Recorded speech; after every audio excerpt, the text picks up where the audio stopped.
She's sitting with a Palestinian intellectual, and they speak on the same level, that she would agree to that. Not everybody would do that. There were a lot of things I learned from her that I would never like. Percy and Dan know that I also had very hard times with her, but for me the positive outcome that I shared so many years with her is more important than the problems we had to face. Yeah.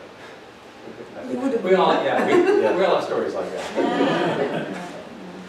Yes. I have a 1, 2, 3. Yes. You go first. Yeah, I just had a question. Like the story you tell about the genealogy of the book is quite puzzling. That she's in Austria, she gets hit because she's like, if I understand well, she's a professor. She writes academic books. She goes back to Vienna where she's hit. She has a major accident. Göttingen. She has a major accident there, and then she's on her hospital bed and she starts writing the book.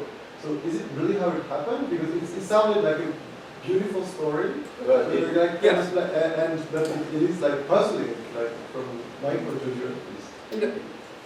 You go in a second. I'll So was it like a neurological shock? Yeah, well, that uncovered the whole the chronology of it was I think it was 1988 where she was teaching in Göttingen, so in Germany. She was in Vienna, right? Yeah, So she is in this coma for 10 days, I think. I flew out and she was still in the coma. It's when she came out, and in Germany, much better healthcare system for this kind of stuff. You go from being in intensive care to a true rehabilitation clinic, which is around-the-clock care. It's not like you're farmed off. And it was there where she was not sedated anymore, and she was calm, and she was having all of her needs taken care of where she could just think. That's when I had this conversation with her, and she was expressing that all these repressed thoughts. However, since that time, I found out that she actually had been thinking about writing this for quite some time. But I think this moment just brought up all of the actual memories to the point where they were clear, crystal clear, and she could express it. And so then the book wrote itself pretty quickly. But she published it in 1992, so it wasn't that long afterward. And I want to add that no publishing house wanted to take the manuscript except Theodor von Wallmoden, who was her PhD student. And that's how he started his publishing house and became the publisher of Rothkrieger. So also in that situation, the publishing houses, probably mainly led by men, rejected her manuscript. Yes, well, it was Jonathan, and then it was this. So she the book she like what like I'm so sorry. Was this the first book she wrote in German, or all the scholarship was already written in German? She had written lots of essays. Mostly in English. Yeah, didn't she? But she had some. She had some essays in German. Yeah. And I mean, I don't peel away the onion here or anything like that, but she had once the book got published, she had this relationship with Martin Balzer, who was a famous German writer, and what really put her on the map was Raisa Niski, who was the equivalent of a book talk show host, right? And everybody watched it, and that getting that interview with Raisa Niski led to exposure throughout Germany, and the book kind of took off from there. But also there I have to add something. It was not Reich Ranitzky who brought the book to the show, it was Sigrid Löffler, and then Reich Ranitzky made it famous, right. But it was Sigrid Löffler, not Reich Ranitzky who discovered it.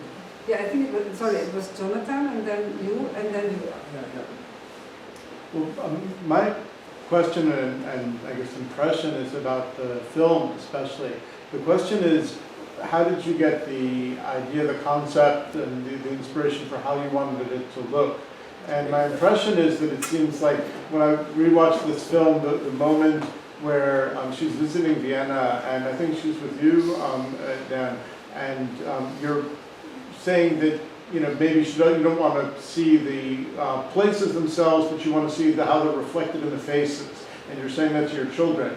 And it seems like I had the impression that you made that into a principle of your film, that you really focused on her face, you focused on her reactions and her dissonance vis-a-vis the crowds that she's in, and you get a sense of her. And I just wondered how you approached the idea of how you wanted the film to look and what you wanted to focus on.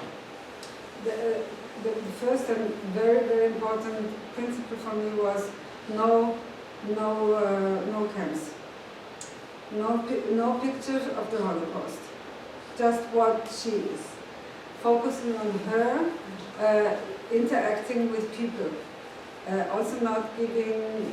I mean, her speeches were always good, but I was more interested in how does she relate to other people. I was very shy. Usually I'm not shy, but with her, I never dared to ask her, did you have a lover after your husband, for example, or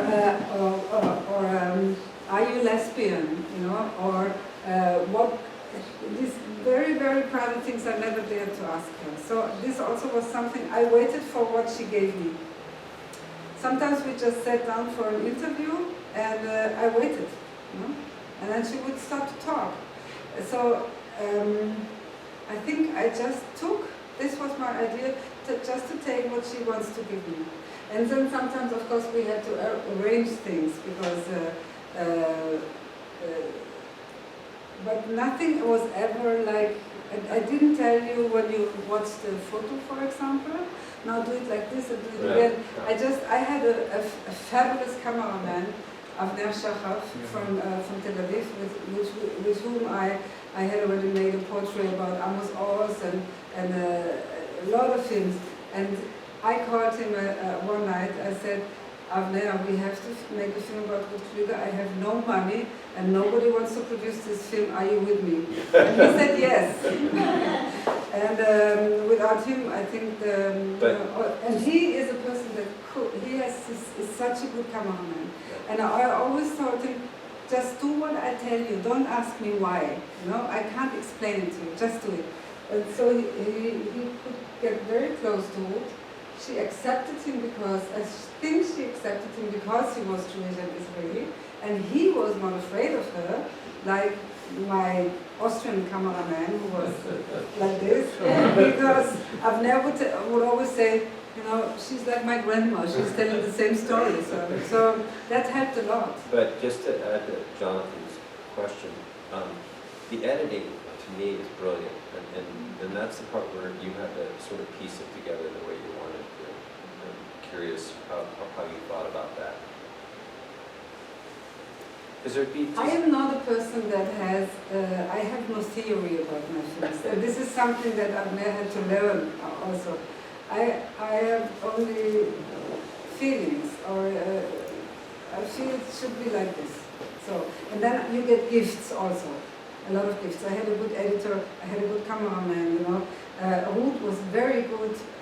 If you think about this scene with Leonard, Herbert Leonard, this was a catastrophe for her, She got back to her house and she got into her room and locked the door and didn't come out until the next morning because she was so disappointed about Herbert Leonard that he would talk about their friendship only from this kind of academic.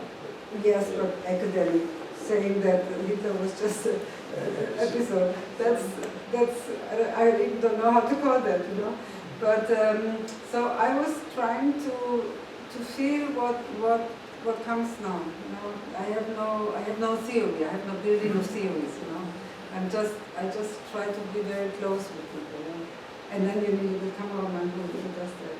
And also with editing, I left many things out because I thought, I filmed Reich Ranitzky and he made an interview like this. I, and I. Oh yes, Ruth Klüger. I, and I. Oh yes, we had it. I. So, it was a long trip to Frankfurt and it was really very exhausting, cost me a lot of money, but I decided not to put it in. So it's more like something like this, Jonathan, if you understand what I mean. That's how I do all my work. I can't do it differently. I'm not a theoretical person. Yes. Yeah, my question is very similar to Jonathan's about the close-ups and the ways in which you create this intimacy with Ruth in a way that, on the other hand, there is this, as we've all been saying, a certain distancing or a certain, on one hand, warmth, but also gruffness at certain points, and sometimes unpredictable. So I was really interested in, you talked a lot about the editing. I'm wondering about the choice of location, the shots themselves, like the distancing, seeing her from the back or far, she's sitting with Gail on the water, and then yet this close-up that you see her eye, like it's almost, for me, almost uncomfortable. It's almost like I'm invading her privacy on one hand. And then the sound, like the choices you made about how to juxtapose, which obviously the dialogue isn't always the dialogue. There isn't dialogue necessarily in what we're seeing, but we're hearing the dialogue or we're hearing the voice. So I'm wondering about the choices you made about how to juxtapose which dialogue, which sounds to what we were seeing. And whether it's, First of all, this is film. yeah. Yeah, it's not to make a fiction film, but it's not a fiction film, it's a documentary film. And in documentary film, always, except like scenes like Bergen Belsen, there we walked and you can see that she's talking, and we talk exactly that, what you see. Yeah? But if not, documentary film takes, the sound from here and puts it with the picture from there. So this is, and the question is, does the picture, the image talk to you or not? Yeah? When we hear, she's sitting in the whirlpool and she's talking about her phenomenon. Does it come together? Does it say something to you? And it said something to me. And I do everything I do only for me. It doesn't mean that I'm egoist. I mean, like, I'm not thinking like, maybe the audience wants to see this. No, I do what I think that I want to see. So this first. Second, when it comes to the places, I was always running behind Ruth saying, Ruth, when you go somewhere, please let me know, okay?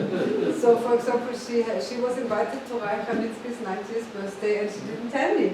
And I was like, Ruth, I had all the famous people from Germany I would have had on one space and you would be in the middle. Why didn't you tell me? And she said, but they filmed everything, go to their archives. And I said, but Ruth, it's not the same, It's me who is filming. I have my own filming language.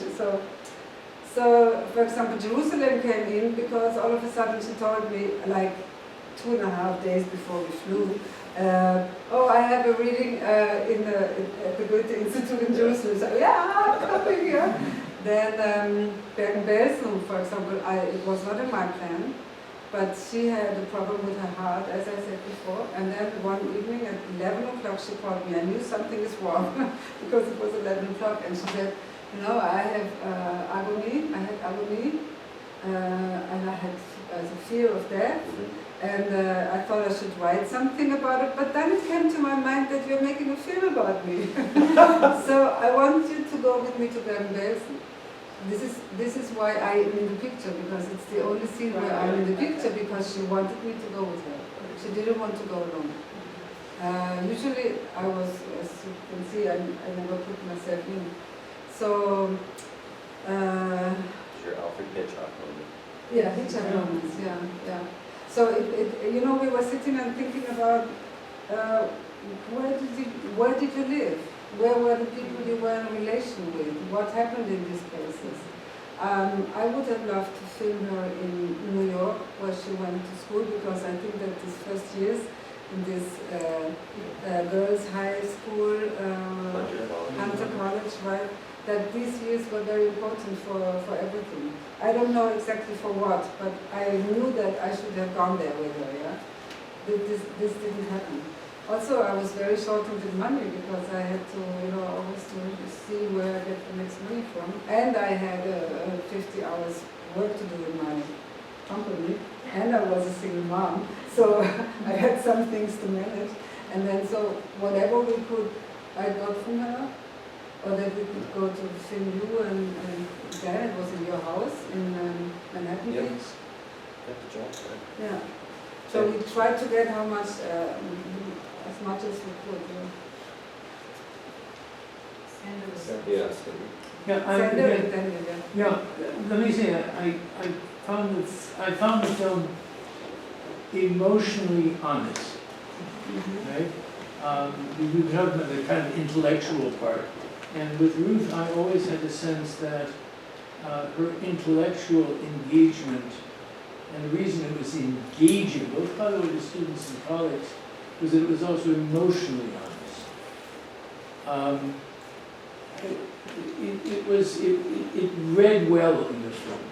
Now, I want to, you said something before, and I want to put a footnote here.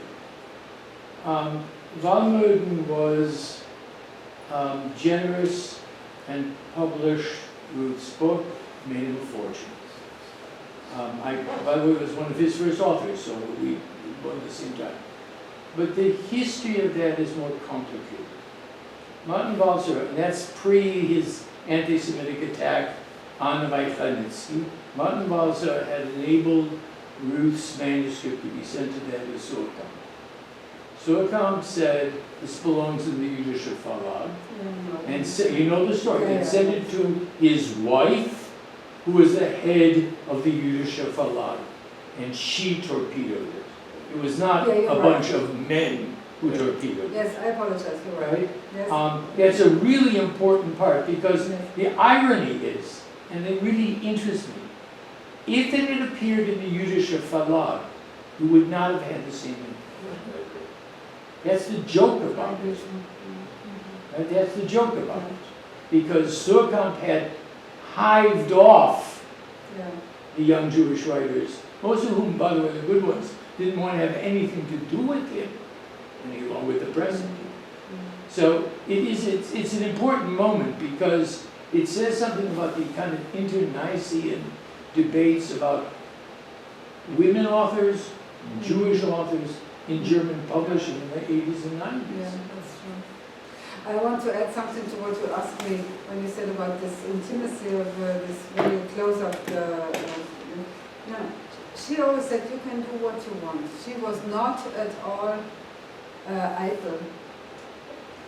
Vain. She was not vain. No. Also the scenes in the swimming pool, you know, which 79-year-old woman would let her be filmed in a swimming suit, you know? She was very much, because the problems we had after I finished the film. Until the film was finished, we were on very good terms. And then I asked her to come to the editing room, which was my living room, and she said, yes, what are you going to cook?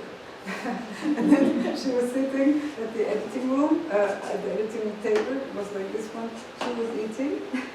I said, Ruth, why don't you look? Yeah, it's okay, I like it. Yeah, your food is so good.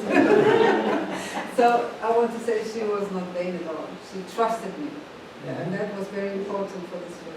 She trusted me. You captured, in some ways, somewhat mischievous, a certain side of her, and a little bit of, even though this is a difficult topic, but there was lightness sometimes to her that I think you captured really, really well, which I'm not sure. I don't know if that makes sense. That's but. true. She, before the last few years, she was working on, she wanted to write a novel, and she struggled with, she didn't feel like she was a good enough writer to write a novel, and she had this idea, and I don't know how far along she got in it, but the theme of it is brilliant to me, and I was begging her to finish this novel, but it was basically a story of three generations of women, mother, daughter, grandmother, and it's set in under the umbrella of gambling, and she sets it in Las Vegas, and she uses that as this metaphor for how, and she obviously talks about it a lot, in that there are no foretelling of your future. It's just a bunch of coincidences, and if you happen to be lucky to escape the camps, you're lucky. It's not that you were chosen. And so she uses this in this concept of the novel where they're all in Vegas and there's a lot of luck involved with winning. One of the, I don't forget which one of the generations wins a lot of money, but at the same time there's bad things that happen. And she makes this association, she wanted to make this association with, you can be very lucky and still have bad things happen to them, but they're not related, they're just coincidences. And so that's where the theme was, and I thought, you know, that's a really perfect ending to your career if you could pull that off. And so I was always encouraging her to do that, but it makes me think of what, you know, sort of her attitude about why things happen, and a lot of times nobody knows. There's as Percy says, the nations, cultures go insane. Daniel? Question for Dan. Thinking about Ruth's writing from the perspective of a child and their experience. Yet we have that whole scene where she's kind of resisting wanting to go and see her child at home. And you're saying it's important, at least in part, because you want your children to have like a concrete understanding of what their life is like. And it makes me curious about what your kind of reflections are about that as you look back on that. But also I'm curious, if it's not too personal, like where are your children now with this story? It's a great question. How much it's integrated in them, or do they ask more, or are they curious, or do they wear it like a badge of pride? I'm just kind of curious. I think a little of both, but I'll answer that by first saying that one never knows the impact of other people on you. You may never know, and it can be one moment or it can be a lifetime of moments, and oftentimes you find out about it after the fact, and I have many examples of that. But to your question, I'll use my daughter Isabella. I wanted her, she hadn't read the book, and I said, when you're 13 or 14, it's be a really good time for you to read it, because that's the age, around the age of when your grandmother was in the camps. And so she read it, and it was just, her affect was just like, you know, she didn't have any reaction to it, from, at least I thought. My daughter is very quiet, and you saw in the movie, she didn't say a word, you know, but she's, has from the very earliest moments, she was always watching. And so fast forward a few more years, and she was 17, and there was a Holocaust, I don't know if it was a Holocaust remembrance, or I think it was. It's a whole thing that they did at school. And she said, I want to speak. There was a number of speakers that they had brought in, and she said, I want to speak. And so I went there, and she got up and she read 2 or 3 passages out of Still Alive, and she was doing everything she could to hold it together. And she was crying, and she'd have to step back, and she'd start reading again. And she'd have to take these deep breaths. It was like, and she'd go back to reading it. And so for her, she was impacted by it, and she always will be, but she's not one to articulate it the way that I would. And so I think that hopefully we've done a good job of exposing her, and she has to come to terms with it on her own, and what she passes on is going to be. But maybe I can add that the son of Percy lately moved to Berlin. And lived in my apartment, and wants to concentrate with everything he does now on this being involved into such a kind of family history. Yeah, he's doing deep research on Holocaust in general and family history, because it affected both sides of our family. And he just graduated from the NYU Creative Writing Program for Graduate Studies, and he's finishing his manuscript. And Antonia also? well, I was going to say Antonia's also writing. She just published a novel. His daughter. And my mom was very supportive of her, just really supportive of her early on. with her writing. But I was also going to say, in response to your question, that shortly after Trump became president, my daughter put up a poster in her window facing the street saying "Granddaughter of Refugees." You know, there may have been more to it than that, but she absolutely identified it with her grandmother's history. And even River, who was a little boy when they came to Vienna, kicking his leg against Ruth when he was sitting on his mother's lap, at the memorial Zoom we had, River, he actively started to talk to me and said, I remember the days when we were in Vienna. So I think they're all pretty much aware of the family history. Yeah. And I think all of you know, we were just in Vienna for this Ruth Kluger-Platz presentation, and Mark was there for sure, and it was, they were loving it, my kids, the whole family. I mean, it was a big deal, and just like, I think we were very proud of just being part of that dedication. So. Yeah, no. Dan, since you mentioned the novel, and reminded me of something that my wife and Joe and I were in Aachen with Ruth, and we had a free evening. We didn't really know what to do with the free evening. So we said, I don't know, maybe, we'd go out to see a movie together. So does she go out to movies? Is she the kind of person that would go out to a film? And The Great Gatsby was shown again, right? And we had no idea how she would respond because of kind of the same sentiment that we expressed. And so we went. She said, yeah, she'd love to go, and we had a great conversation afterwards, and amazing. And then it turned out she was a great film goer. She loved films. So we learned something about her that we had no idea about. But thinking of Musial in the sense that what was not presented in the movie about her could conceivably be just as important. That was what was shown in the movie. And Percy talked about something that is not. Is there what's really missing from this movie about your mother? Is there anything that you can tell us? But that's like Or some, you guys are all indication. here for sort of her academic prowess, and now you're learning a little bit about her personality. But I guess I would throw it back into question, which is, what is her legacy going to be? And I think her legacy is going to be in her field of study as well as this book. I mean, that to me that's why I'm fascinated by her focus on language. I mean, she just has such an astute ability to just analyze it, dissect it, and understand literature in a way that others haven't. And I think that'll be her legacy.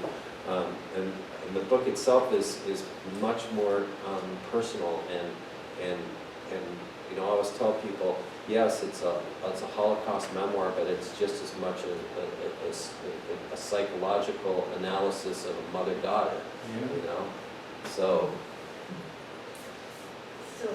Yeah, but just a moment. Do you want to give an answer to Mark if something is missing? I would say the same thing. I mean, lots of things perhaps, but I would say it's actually a pretty good portrait of who she was. You watch the film, you get a good sense of her personality, various sides of it, and you get a pretty clear sense of how she thought and how she interacted with the world around her, and what her opinions were. So behind the question is also something that said she didn't want her husband, Tom, to be in the movie. But you guys said she had a friendly relationship. Well, cordial. Cordial. Yeah, he described cordial it is even better than friendly. Friends. My mom. So that's your mother was a complicated person. Yes. I experienced her, and also very often contradictory. Yeah. In other words, and a movie. Can I say something, Mark? Yeah. First of all, when Ruth came to the acting room and she heard Dan saying they were virtual friends for many years, she said it's wrong. Yeah. That's wrong, she said. But there were a lot of things I did not put into the film because making a portrait doesn't mean that I show the person in underwear. You know what I mean? Underwear. So, for example, there was one issue which was big, but she didn't want to touch it. That's the history and the story of her father. I told her, let's go to Nizza, let's see what we can find there. Let's go together, or let's ask Percy, maybe he can. I remember we talked about it once, maybe, to go to Nizza. Anyway, she didn't want to have it, you know. And then finally I said, okay, if she doesn't want to give it to me, it's not in the film, that's it. And every person I portray, also now I have a weekly radio show, 1 hour, it is called In Conversation. If the people want to give me something, they give it. If they don't want to give it, they don't give it. And this is what happened with this film too. So obviously she did not want to research the real history of her father. I had a lot of things researched and I offered it to her and she said, no, I don't want to. But she was a lot of contradictions, I think you're right about that. Yeah. And she bore her grudges proudly. You have another question?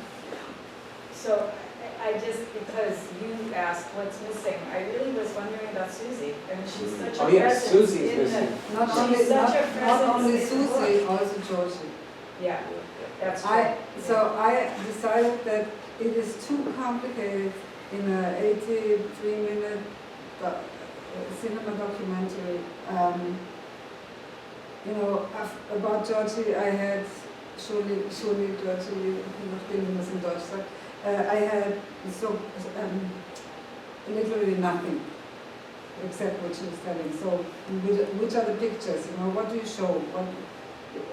And Susie, the same. Susie was very complicated as story. It was very complicated for me to put it into this, and I discussed that with Ruth all the time, and she was fine with this. For those of you, I don't know if you all know names. Yeah, So I'm sorry. Georgie was her brother, Half brother. who was killed during the invasion. He was taken away with. He was living with his Father, father. yeah, when In they, Prague, right.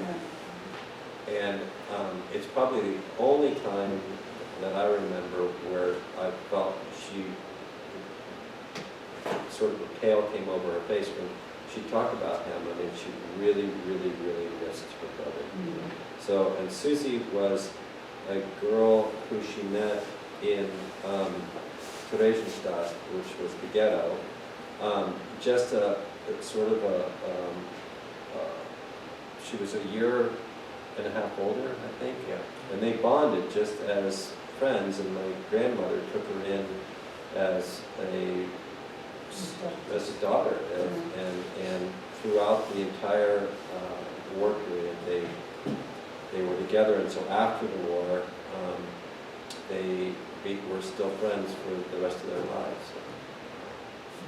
But that said, I just wanted to share my own impression or reaction really, which was I was watching the film for the first time at home because we weren't 100% sure we could make it here tonight. And so it was lovely to see it again in such close proximity. And for me, it was just a complete joy to hear your mother's voice again and see her face, and especially her beautiful German. I have a